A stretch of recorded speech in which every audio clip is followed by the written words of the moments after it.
అక్కినేని నాగచైతన్యతో విడాకుల తర్వాత నటి సమంత లైఫ్ లో కొత్త చాప్టర్ మొదలైంది. తాజాగా ఆమె దర్శకుడు రాజ్ నిడుమోరును పెళ్లి చేసుకున్నారు. కోయంబత్తూరులోని ఈషా ఫౌండేషన్ లో జరిగిన ఈ పెళ్లి ఫోటోలు సోషల్ మీడియాను ఊపేశాయి.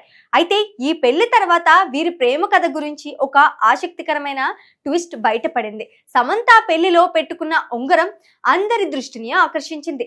దాని డిజైన్ చాలా ప్రత్యేకంగా అందంగా ఉంది.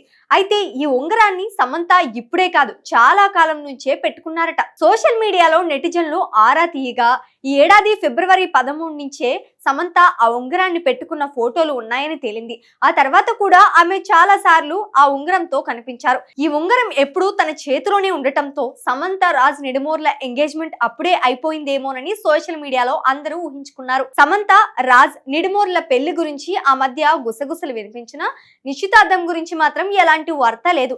అందుకే ఫిబ్రవరిలోనే నిశ్చితార్థం చేసుకుని ఆ విషయాన్ని సీక్రెట్ గా ఉంచారా అనే చర్చ మొదలైంది. అయితే దీనిపై సమంత కానీ రాజ్ నిడుమోరు కానీ ఇప్పటి వరకు అఫీషియల్ గా ఎలాంటి ప్రకటన చేయలేదు. ఏదేమైనా ఈ సెలబ్రిటీల ప్రేమ కథలో ఈ ఉంగరం ఒక చిన్న రహస్యం మాత్రమే మిగిల్చింది.